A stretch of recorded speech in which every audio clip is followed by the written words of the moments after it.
Welcome back to my podcast. And if you're watching on YouTube, welcome back to my channel. I had the most interesting conversation today. I went out for a coffee with a friend and we talked about being ourselves and how there's been a shift or a transition that has been happening in the last few years, going from what people said we should be to who we actually are. And it was very interesting because the more I step into my purpose, the more I'm being true to me. And the conversation also revolved around intuition, spiritual awakening. And there are so many people that are sidetracked of their true calling or true purpose. And sometimes it's not intentional that you get sidetracked. Life just happens. But there's sometimes when people speak things into your life because they want you to do something. They want you to go in this direction or this route. Meanwhile, your soul is like, well, no, I don't really want to go that route, but I know that consciously you're going to go. And off you go. Nothing is ever a waste of time, but your soul knows what your true calling is. And that is so cool. And during this conversation with my friend, we touched upon spiritual awakening. And, she asked me, when did that happen to me? And I said, well, honestly, I think I was in my late 20s, early 30s. And, I had just lost my first husband. I was grieving. I wanted to connect with the other side. I knew I knew there was something more, that even though I couldn't see it, because a few times I saw him. And that was something I'll never forget.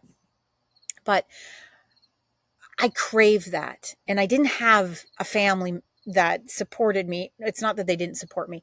They didn't understand my desire to know more about the other side, the spiritual side. I was brought up Roman Catholic. I never had that real connection to God. I walked through the stages of Catholicism, but I never really had anybody mentoring me or guiding me. So when I had this experience and I wanted to know more, sorry about that. I went to the self-help books and that moment in time, like back then, okay, I'll just say it, back then, it was called self-help. And I mean, you went into the bookstore and you quickly went to that section, which was maybe one row of books, and you grabbed what you needed and you hightailed it out of there because you didn't want anybody seeing that it was self-help. My first book I ever read was You Can Heal Your Life by Louise Hay. And I'm telling you, when I can't even get the words out. When I went in and I saw this book, I knew instantly I needed to read this book. I grabbed it and out I went, and I read that book, I bet you about 5 times. And I just kept absorbing and absorbing and absorbing and craving even more. And my spiritual awakening started to happen.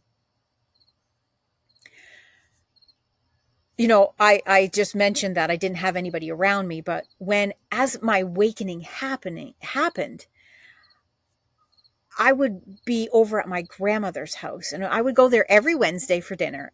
And then all of a sudden, besides having dinner and a fantastic conversation, we would have tea afterwards and a lot of, which I love, not pot of gold, quality street chocolates. I don't know how many tins we went through, but as we were having our tea, my grandmother would read my tea leaves. So I knew there was a little bit of something in me that was generational. And she was amazing. I personally don't have any clue how to read tea leaves. I've tried. I look at them and I'm like, oh gosh, I don't know. Like, I just don't know. But I can hear from spirit. But what happened was, as I was awakening and as I was learning about my intuition and my senses started to activate, because think of intuition like a muscle. The more you use it, the stronger it gets. It's like an athlete, right? They're not going to go on to win gold medals unless they keep training and they have the right food, they have the right exercise, the right sleep. And same thing with your intuition and your spiritual side. You need to be mind, body, and soul. And that means taking care of your mind, body, and soul.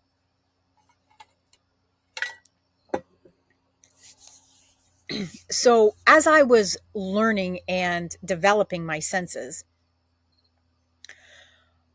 it was brought to my attention. Now, for anybody that goes to church, just hear me out. It was brought to my attention at one point that my gifts were amazing. These were from church goer, like fellow church members. I would actually give messages to the congregation right after worship because I was in the moment. I could feel Holy Spirit moving, and I would give a message. And it was always well received and um, encouraged until I walked outside of the church, and then they started questioning it of like, well, you shouldn't be doing that outside of church. And I thought, oh my gosh, God's not in the four walls. He's put this gift in me to share it with the world. So I am.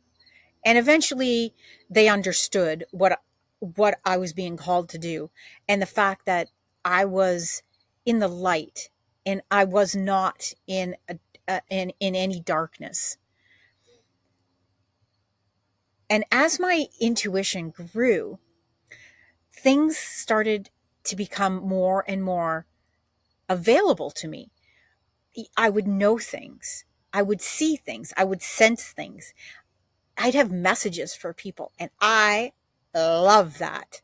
I love being in a room and being able to give messages to people. I've done this many a times where I have been part of a group, whether it be a small or a medium group, like medium size group. And spirit just comes in and I ask if anybody wants a message. And of course, there's always one or two that start it and then there's more to follow. And that's my gifting. But my spiritual awakening started because of a traumatic event. It doesn't always happen to people that way.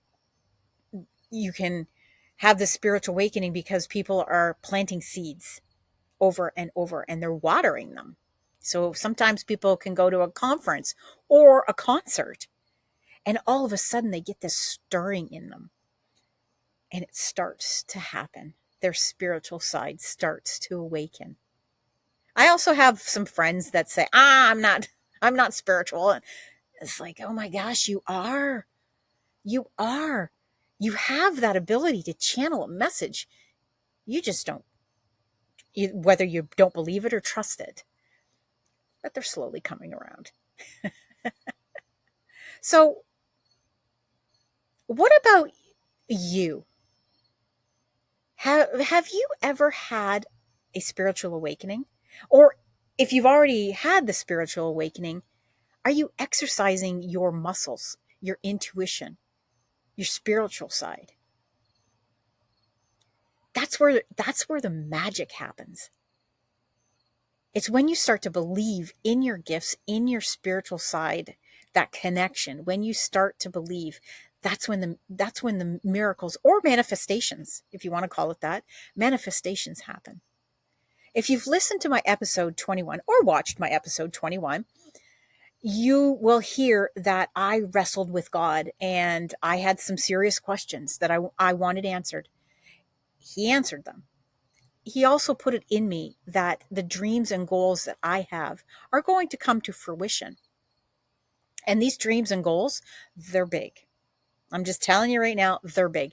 And I know for a fact that there's somebody listening that they are really, I'm not going to say they're scared of their dreams or goals, because they're not. It's just like they're so big, they're just like questioning. So that is for you, is don't question them. Start walking it out. When you have a big dream or goal, there's little steps that need to be taken. You need to exercise your muscles. So when God dropped that in my heart, I knew that I was on a new journey. And sure enough, I'm on a new journey. But my conscious mind battled with me when my first opportunity came to me of going bigger. Well, who's going to listen? Who's going to pay attention to me? Isn't that a lot of money? Oh my gosh. I know I'm in the corporate world, but what if I fail there? Then I won't have any money. Like, I mean, a total battle. I don't know if you can relate or not, but there was a battle going on in my mind. But my subconscious was saying, oh, please, please, please don't do this. Please don't turn away. I'm fortunate enough that I have surrounded myself with incredible people. Incredible people. They allow me this space to process and to talk things through. They never talk me into things. I need to talk. I'm a projector by human design, and I need to talk things out. So as my mind and my conscious and subconscious were battling it out of this big opportunity that has been presented to me, I made a phone call and I was able to talk it out. And the one thing that she said to me was, first of all, I'm very proud of you for taking this time. And I thought, whew, thank goodness I am, because it's big. In my opinion, it's big. And the next thing she said to me was really interesting. She says, I'm very proud of you for not falling back into the same pattern. And I thought, oh my gosh, yes,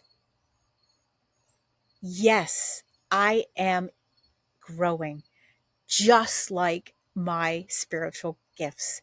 I'm growing, and I need to trust and believe that the message that was given to me is true. So right then and there, I made the decision that I'm moving forward with this proposal. But how many times has that happened to you? How many times have you put a request out there to God, source, universe, and you've really, you felt it? And that's how manifestation happens, by the way. We'll talk about that another time. But manifestation isn't just a name it, claim it. It's actually, you need to embody it. You need to put it on your future timeline, and you need to just believe it and then go on. But how many times have you had a message or a big dream or goal dropped into your heart, and the first thing that comes up, the first opportunity, the first presentation, the first proposal, you all of a sudden say, whoop, nope, no, no, no, no, not for me. Meanwhile, your soul is going, please, please. It's like the battle of the mind. So, a spiritual awakening. Have you had one, or do you want one? If you've had one, comment, please comment, and let me know. Oh, the lights went on. Look at that. Thank you, Spirit. Let me know when your spiritual awakening happened. And if you haven't had a spiritual awakening, is it something that you want? I want to know that too.